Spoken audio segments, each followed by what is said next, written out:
नमस्कार बच्चों, आज हम कक्षा 4 के हिंदी विषय में पाठ 10 जो हमारी सुंदर सी कविता है फूल और कांटे ये पढ़ेंगे।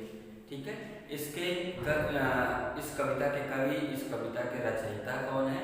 अयोध्या सिंह उपाध्याय हरिओम। ठीक है बच्चों, इस अध्याय में जो है कवि फूल और कांटों के माध्यम से ये बताता है कि भगवान द्वारा बनाई गई सभी चीज़ें समान हैं, पर उनके आचरण की वजह से, उनके व्यवहार की वजह से हम कुछ ही वस्तुओं का सम्मान करते हैं, कुछ लोगों का सम्मान करते हैं और कुछ का तिरस्कार करते हैं, कुछ से घृणा करते हैं। तो इस कविता के माध्यम से इन्होंने ये समझाया कि हमें उन व्यक्तियों जैसा बनना है, उन पदार्थों जैसा बनना है जो हमेशा सम्मानजनक है, जिनका सभी लोग सम्मान करते हैं। ठीक है, हमें उनकी तरह से सोचना चाहिए, हमें उनके जैसा आचरण रखना चाहिए। उन्होंने ये बताया है कि फूल और कांटे एक ही पौधे के दो भाग होते हैं, उनको समान मात्रा में सब कुछ, सूर्य की रोशनी, बारिश, ठीक है, जल, खाद, सब कुछ समान मात्रा में मिलती है। लेकिन कांटों की हमेशा से कांटों को तिरस्कृत किया जाता है, इनका तिरस्कार किया जाता है, इनसे घृणा की जाती है। लेकिन फूलों को भगवान के सिर पे चढ़ाया जाता है। ठीक है, फूल सबसे अच्छे माने जाते हैं। ठीक, तो वो किस लिए माने जाते हैं? क्योंकि फूल का स्वभाव अलग है, फूल सुगंध सबको देता है, लेकिन कांटे क्या करते हैं? कपड़ों को फाड़ डालते हैं। तो इनका आचरण अलग है और इनका आचरण अलग है। तो हमें फूल जैसा आचरण रखना चाहिए, कांटे जैसा नहीं। इस कविता से हमें यही शिक्षा मिलती है कि हमें फूलों की तरह आचरण रखना चाहिए, अर्थात हमें सभी से मित्रवत प्रेम पूर्वक रहना चाहिए, सभी से किसी को नुकसान नहीं पहुंचाना चाहिए। ठीक है, तो आपके स्क्रीन बोर्ड पर ये कविता के साथ हमारी आवाज़ भी आती रहेगी। आप इस कविता को अच्छे से याद कर लीजिएगा। ये परीक्षा के दृष्टि से बहुत ही महत्वपूर्ण कविता है और इनके रचयिता का नाम, इनके कवि का नाम भी।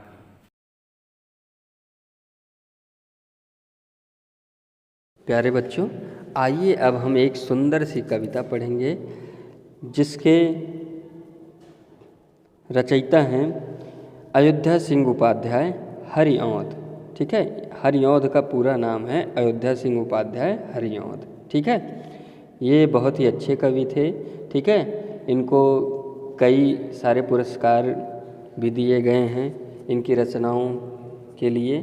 ठीक, तो आइए आज इनकी एक रचना हम पढ़ते हैं, फूल और कांटे। ठीक है, इनकी एक रचना है फूल और कांटे। इस कविता में इन्होंने ये दर्शाया है कि एक ही जैसा वातावरण पाकर, ठीक है, एक ही पेड़ में दो चीज़ें फूल और कांटे होते हैं, लेकिन फूल का गुण अलग होता है, फूल का व्यवहार अलग होता है और कांटे का गुण व्यवहार अलग होता है।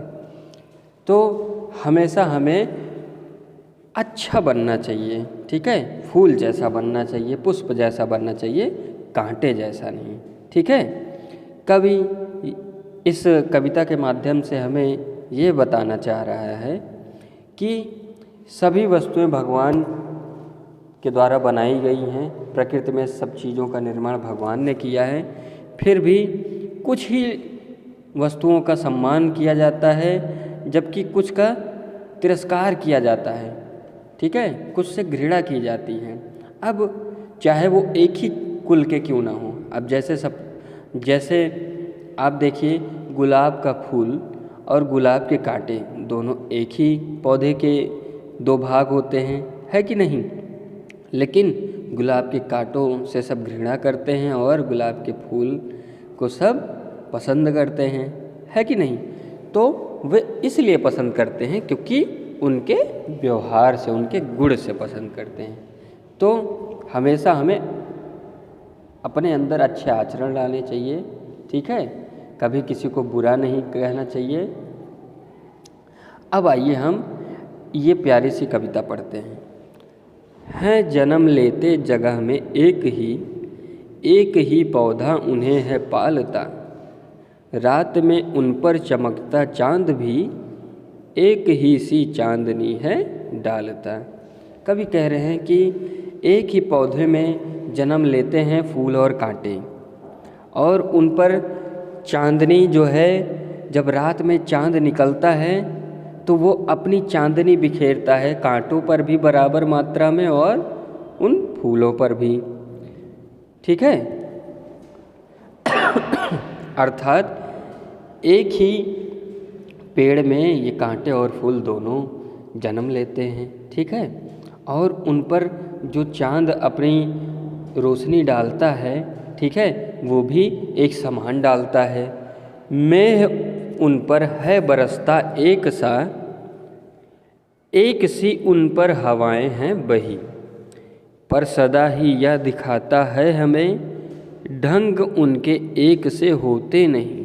अब कवि कह रहे हैं, और उन फूल और कांटों पर जो मेह बादल हैं हमारे, वो भी समान मात्रा में वर्षा करते हैं, और जो पवन है, जो हवाएं हैं, वो भी एक जैसी ही उन दोनों पर समान मात्रा में बहती हैं। ठीक है, सब चीज़ उनको समान मात्रा में मिलती है, लेकिन उनके व्यवहार से, उनके ढंग से वो एक जैसे नहीं हैं। कौन नहीं है एक जैसे? फूल और कांटे। सब चीज़ उनके पास समान मात्रा में उपलब्ध है, फिर भी वो एक जैसे नहीं हैं। छेद कर कांटा किसी की उंगलियां, फाड़ देता है किसी के वरवशन। प्यार में डूबी तितलियों का पर कतर, भौर का है भेद देता श्याम तन। अब कवि कह रहे हैं कि ये कांटा जो है, ये उंगलियों को छेद देता है, उंगलियों में चुभ जाता है, और सभी कोई भी उन कांटों के पास से गुजरता है तो उनके सुंदर कपड़े, नए कपड़े भी, चाहे जैसे कपड़े हों, उनको फाड़ देता है। और जो प्यारी प्यारी तितलियां फूलों का रस लेने आती हैं, जो तितलियां फूलों का रस लेने आती हैं, क्या करते हैं? उनके तितलियों के पर कतर देता है, उनके पंखुड़ियों में छेद कर देता है। और भौर मीन्स होता है बच्चों भौरा, और भौरों का श्याम तन, भौरे काले कलर के होते हैं, श्याम वर्ण के होते हैं, और उनके श्याम तन को क्या कर देता है? उनके शरीर को भेद देता है, अर्थात छेद देता है। फूल लेकर तितलियों को गोद में, भौर को अपना अनूठा रस पिला, निज सुगंधों निराले ढंग से, है सदा देता कलीजी को खिला। अब हरिऔध जी कह रहे हैं कि लेकिन ठीक कांटे के विपरीत फूल क्या करता है? तितलियों को अपने गोदी में लेता है, अपने ऊपर उनको बिठाता है, और भौरों को क्या करता है? अपना अनूठा रस पिलाता है। ठीक है, भौरे और तितलियां क्या करते हैं? फूल के ऊपर बैठकर उनके रस को चूसते हैं, है कि नहीं? निज सुगंधों निराले ढंग से, है सदा देता कलीजी को खिला। और जब ये फूल पर तितलियां, भौरे, मधुमक्खियाँ ये सब आते हैं, बैठते हैं, तो वो कली और अच्छे से सुगंधित होकर खूब उनमें से सुगंध निकलता है और वो कली खिल जाती है कि नहीं? इन सबको अपने पास पाकर वो खुशी के मारे फूल जाती है खटकता एक सबकी आँख में, दूसरा है सोहता सुर शीश पर, किस तरह कुल की बड़ाई काम दे, जो किसी में हो बड़प्पन की कसर।